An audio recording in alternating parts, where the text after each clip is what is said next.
Hello everyone. In this video, we will be dealing with the graphical representation of the given data using a bar graph. Representation of data are of two types.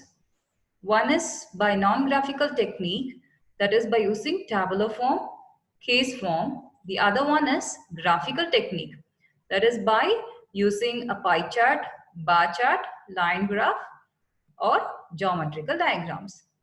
Now we will be dealing with bar graph in detail. What is a bar graph?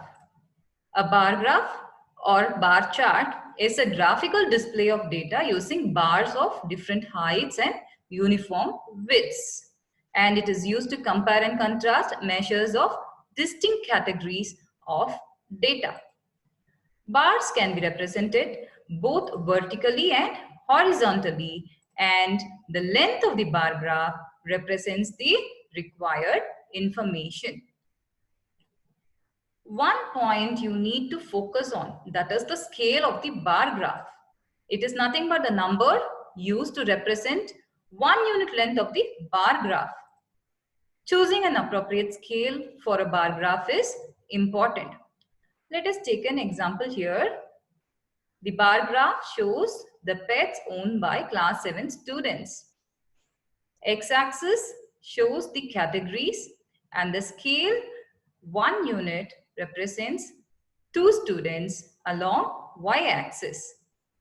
We know that the height of the bar graph will give you the required information. Now I'm asking you a question. Which pet is owned by maximum number of students? It is cat. The height of the bar graph here in the case of cat, it is maximum and it is owned by 10 number of students. Can you tell me how many students are having dogs as pet?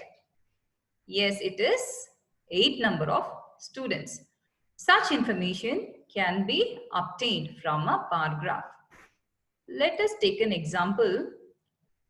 Number of children in 6 different classes are given. Represent the data in a bar graph. So you are going to represent these data in a bar graph. These are the questions that you need to answer. That is, how will you choose the scale? Which class has maximum students? The third one is, find the ratio of students of class 6th to the students of class 8. From the data, you can see number of children, that is 135. This is the maximum value. So the end value should be more than this along the y-axis. So this graph shows the number of children in different classes. Scale 1 unit represents 10 children.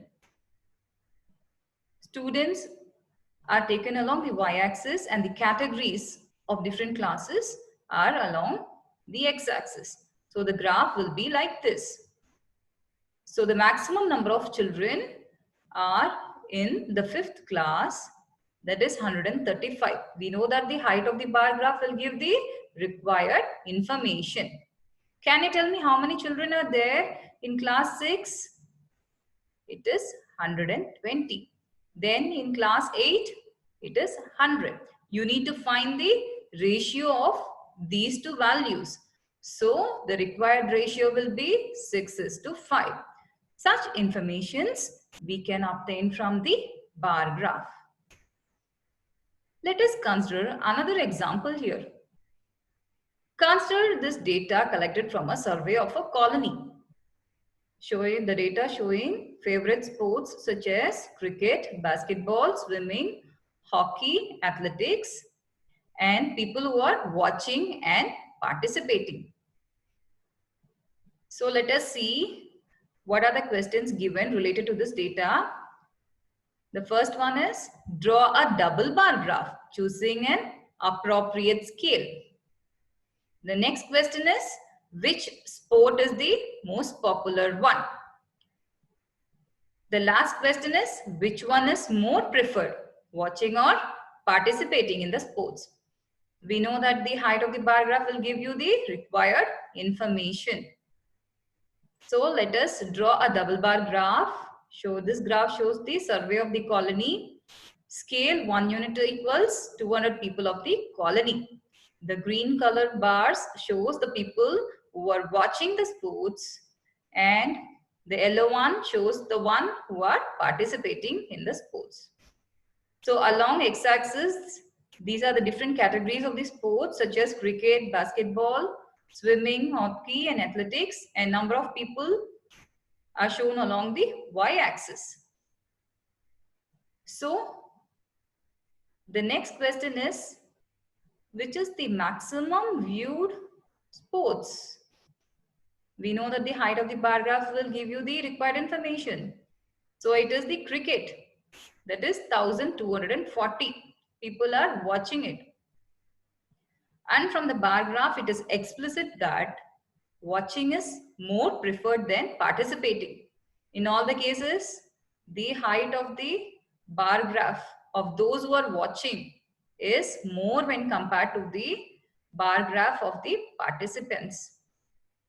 So such information can be obtained from a bar graph. So in this video, we have learned about bar graph, that is the graphical representation of the given data.